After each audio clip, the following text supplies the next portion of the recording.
Breaking news, folks. The acting U.S. Attorney for the Southern District of New York, Danielle Sassoon, just dropped the mic and walked out. Her sudden resignation has everyone asking, what's really going on here? Now, this isn't just some random exit. Sassoon's resignation letter? 2 sentences. That's it. No fluff, no goodbyes, just a clean break. And guess what? It doesn't even mention the Justice Department's role in a shady case involving Amil Bovy. This is the same prosecutor who went beast mode on Sam Bankman-Fried in court. She's got a rep for being relentless. So why leave now? Especially when the heat is turning up on cases tied to Eric Adams and other big names. The timing is way too sus.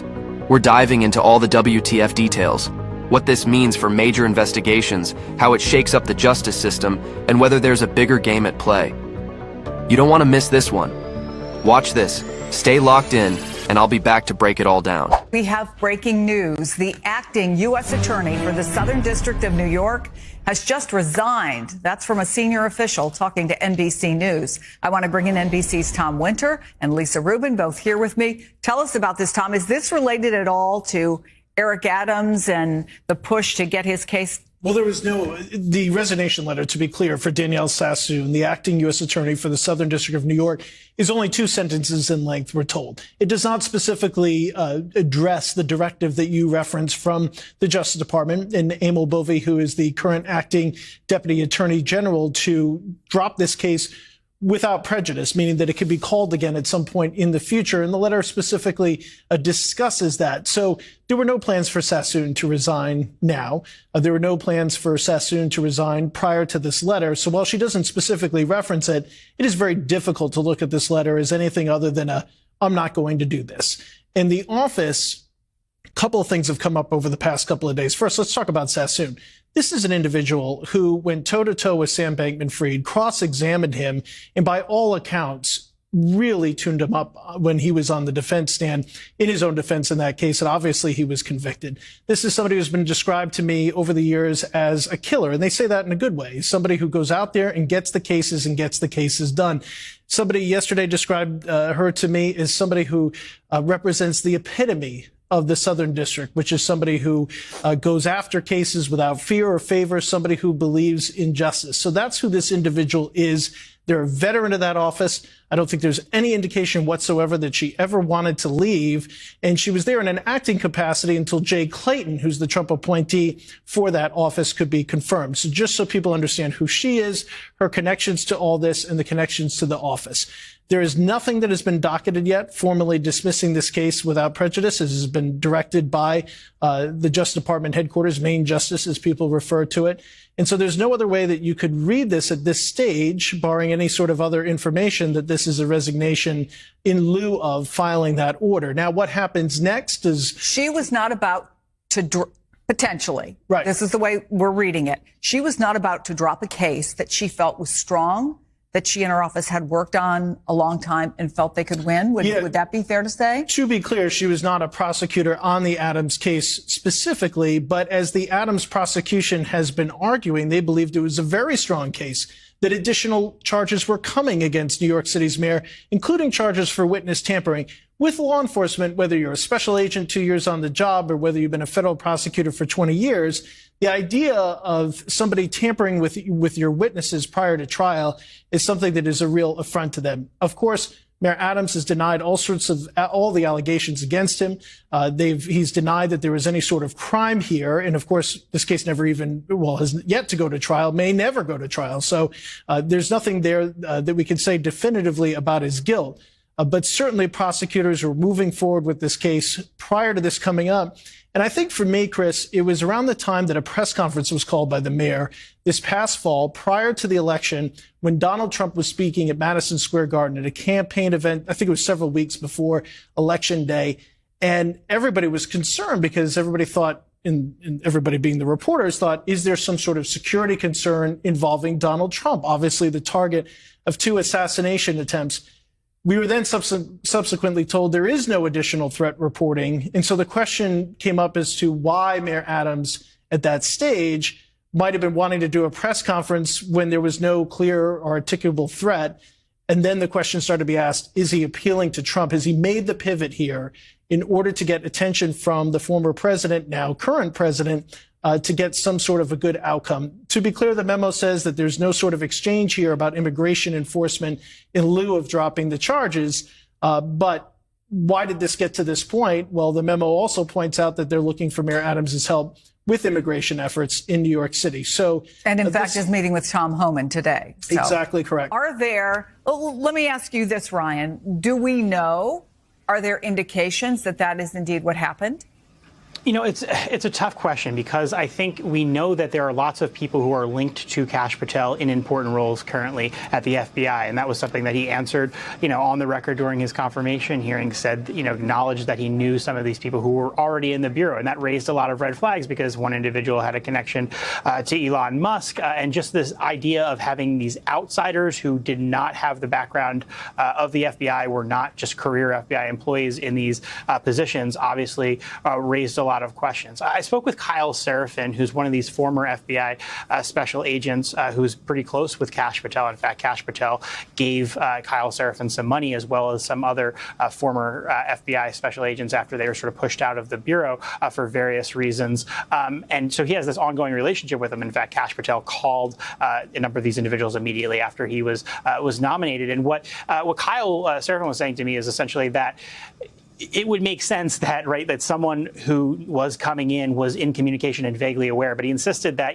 that Kash Patel was not pulling the strings of these actual orders and making the order directly. Obviously, that would be inappropriate. So I think we're sort of in this muddled territory. And of course, I think, just based on the idea that a lot of people are using encrypted communications these days, will we ever get an answer to that question of how much of a role that Kash Patel played in this? Or was this all just face-to-face? Was he sort of being read in? I don't know if we're ever going to be able to get sort of to the bottom of that question, certainly in time for Kash Patel's confirmation vote ultimately.